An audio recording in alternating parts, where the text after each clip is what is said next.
Hello guys, इस video में मैं आपको सी लैंग्वेज के आइडेंटिफायर्स के बारे में इतना आसानी से और डीपली समझाऊंगा कि ये पूरी वीडियो देखने के बाद आपको सी लैंग्वेज के आइडेंटिफायर्स के अंदर कम से कम कोई प्रॉब्लम नहीं रहेगी। तो इस वीडियो को पूरा एंड तक देखना ज़रूरी है। उसके बाद आपको कभी भी कहीं पे भी आप सी लैंग्वेज के आइडेंटिफायर्स के बारे में आपको कोई पूछे या आपने अपने प्रोग्राम में यूज़ करना हो तो आपके लिए कोई किसी किस्म का मसला नहीं रहेगा।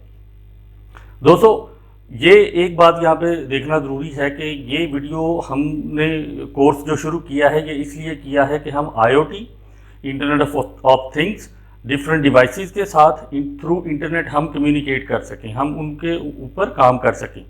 तो इसलिए अगर आपने हमारी पुरानी बेसिक वीडियो नहीं देखी तो प्लीज़ हमारे चैनल के प्लेलिस्ट में जाइए और वहाँ पे सी के बेसिक जो जितने भी पिछले लेक्चर्स हैं, आई थिंक ये छठा लेक्चर है, उससे पहले जितने लेक्चर्स हैं वो लाजमी देख लें ताकि आपको सारी इंस्टॉलेशन, सी के कंपाइलर, सी के बेसिक स्ट्रक्चर, ये सारी चीज़ें आपको समझ आ जाएं। तो आइए चलते हैं, प्लेलिस्ट एक दफ़ा देख लेते हैं। आपको मैं प्लेलिस्ट रिव्यू करवा के उसके बाद हम अपने कंप्यूटर स्क्रीन पे चलेंगे ताकि हम वहाँ पे अपना कोड सारा का सारा लिख सकें और उसको समझ सकें और आइडेंटिफायर्स के बारे में जान सकें। तो आइए चलते हैं। तो दोस्तों, यहाँ पे देखते हैं हम, ये है हमारी प्लेलिस्ट। इसमें पहला, दूसरा, तीसरा, चौथा और ये पांचवा लेक्चर है। तो ये प्लेलिस्ट लाजमी आप लोग एक्सेस कर लें ताकि आपको सारी चीज़ों का जो बेसिक हमने जितनी भी चीज़ें सीखी हैं उनका आइडिया हो जाए। तो आइए चलते हैं हम अपने विजुअल स्टूडियो कोड के अंदर ताकि आगे हम अपना जो बाकी लेक्चर है वो स्टार्ट कर सकें। फ्रेंड्स, ये हमने अपना विजुअल स्टूडियो कोड खोल लिया है।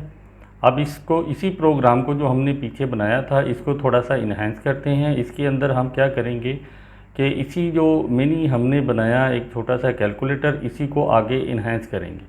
तो उसमें दोस्तों मैं थोड़ा सा इसको ब्रीफ दोबारा से बता दूं। ये हमारी हेडर फाइल्स है, हेडर फाइल है जो यहाँ पे हम इंक्लूड करते हैं। उसके बाद INT मेन फंक्शन है, फिर प्रोग्राम जो है हमारा उसका स्टार्ट है, यानी कि मेन ब्लॉक का स्टार्ट है, और ये एंड है।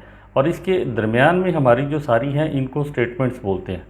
इसका ये सबसे पहला जो पार्ट है इसको हम कहते हैं वेरिएबल्स, डिक्लेरेशन या इनिशियलाइजेशन।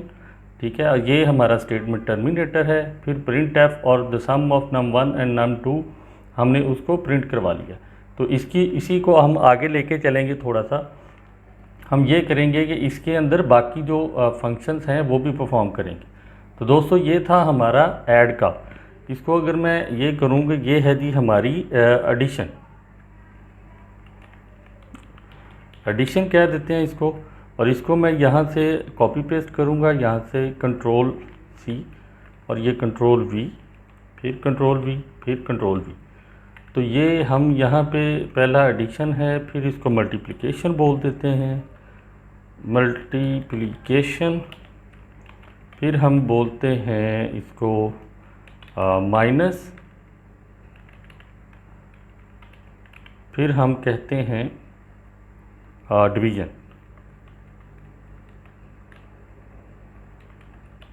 ठीक है जी। अब यहाँ पे आके हम कहते हैं कि ये मेरा जो नंबर है इसको कर देते हैं 50 और इसको कर देते हैं हम 10। ठीक है जी।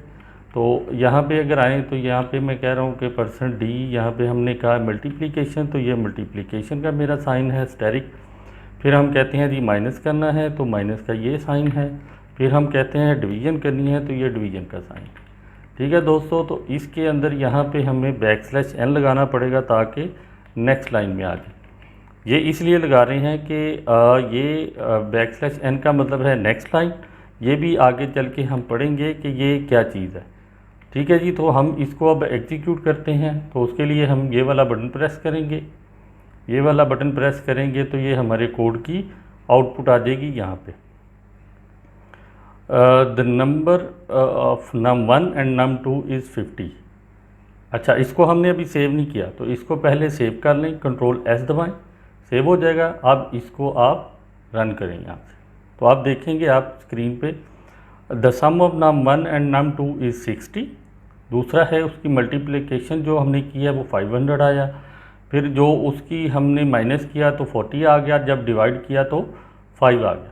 तो दोस्तों, ये हमने अपना छोटा सा मिनी कैलकुलेटर बनाया ताकि हमारी प्रैक्टिस बन सके और हमारी प्रोग्रामिंग के अंदर उसको लिखने की हमारी थोड़ी ग्रिप बन जाए। अच्छा, हम इस वीडियो के अंदर सीखने जा रहे हैं कि हमारे आइडेंटिफायर्स कौन कौन से हैं। तो दोस्तों, ये जितना कुछ इस प्रोग्राम में लिखा हुआ है ये सारे के सारे आइडेंटिफायर्स हैं, यानी कि INT लिखा हुआ है, मेन लिखा हुआ है, इंक्लूड लिखा हुआ है, ये ब्रैकेट लिखी हुई है, ये वाली पेरेंथेसिस हैं, ये ब्रैकेट है, INT, num 1 2 50, प्रिंट एफ, ये वाले सारे के सारे आइडेंटिफायर कहलाते हैं। तो आइए देखते हैं, हम थोड़ा सा समझते हैं कुछ स्लाइड्स की मदद के कि आइडेंटिफायर्स असल में होते क्या है। फ्रेंड्स, यहाँ पे स्लाइड शो की मदद से हम देखेंगे कि आइडेंटिफायर्स कौन कौन से होते हैं। सबसे पहले अगर देखें तो उसमें आइडेंटिफायर्स में हमारे कीवर्ड्स आ जाते हैं, फिर हम कॉन्स्टेंट्स जो है वो आ जाते हैं, फिर वेरिएबल्स आ जाते हैं और फिर सिंबल्स आ जाते हैं। इसको अगर हम देखें कि कीवर्ड्स कौन कौन से हैं, जैसे कि हमने पिछली वीडियो में भी देखा कि जो कीवर्ड्स हैं वो जो इसके रिजर्व वर्ड्स हैं उनको कीवर्ड्स कहते हैं, यानी कि ये वाले जो हैं, जैसे ये ऑटो है, फिर ब्रेक है, फिर केस है, फिर CHAR है, फॉर है, तो ये टोटल 32 जो है आइडेंटिफायर्स हमारे बनते हैं सी लैंग्वेज के अंदर। तो एक तो आइडेंटिफायर्ड से मिलके जो है हमारा प्रोग्राम यानी कि पूरा बना होता है। INT है, डबल है, करैक्टर है, ऑटो है, एल्स है, इफ़ है, लॉन्ग है, फॉर है और एक्सेट्रा। तो ये जितने की जितने हैं ये हमारे कीवर्ड्स बनते हैं। उसके बाद आ जाएं, अगर हम बात करें कि वो कांस्टेंट होते हैं, जैसे 0 to 9 है, 0.45 है, 868668 है, फिर फन लिखा हुआ है, फिर क्लिक्स लिखा हुआ है, फिर C लिखा हुआ है, फिर Z लिखा हुआ है, एक्सेट्रा। तो ये हमारे कांस्टेंट्स कहलाते हैं, ठीक है जी। उसके बाद आ जाते हैं हमारे वेरिएबल्स।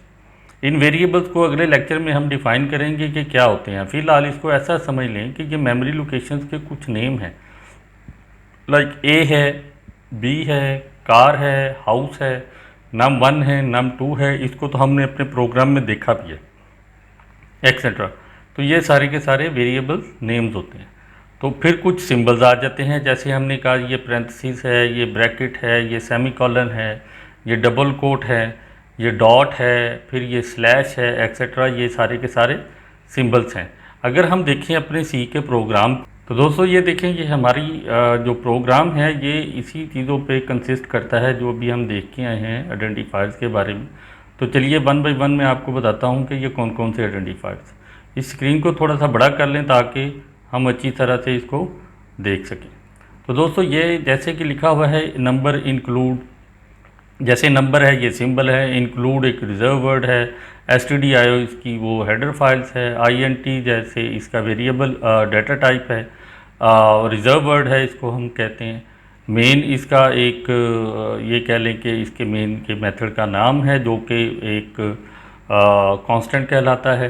फिर पेरेंथेसिस आ गए, फिर ब्रैकेट स्टार्ट और ब्रैकेट एंड आ गई ये सिंबल के अंदर, इसको भी हम कहेंगे कि जी ये सिंबल है, ठीक है। फिर INT वेरिएबल नेम है, फिर num 1 INT डाटा टाइप है, ठीक है, जो रिजर्व वर्ड है हमारा num 1 वेरिएबल का नेम है और इक्वल टू एक सिंबल है, फिर 50 हमारा कांस्टेंट है और सेमीकोलन भी हमारा एक सिंबल है जैसे हमने अभी डिस्कस किया। तो ये सारा प्रोग्राम देखें, इसके अंदर यही चीज़ें आइडेंटिफायर्स में जो हम पढ़ के हैं ये पूरे का पूरा उसी पे कंसिस्ट करता है। तो दोस्तों इसको अच्छी तरह से प्रैक्टिस करें और पढ़ें ताकि आपको पता चले कि सी का प्रोग्राम क्या है, इसको मज़ीद बढ़ाते जाएं। हम आगे जाके इसको सारी प्रैक्टिस अपनी करते जाएंगे, लेकिन आपकी प्रैक्टिस बहुत ज़रूरी है ताकि आपको पता चले कि सी का प्रोग्राम कैसे लिखते हैं और कैसे उसमें काम करते हैं।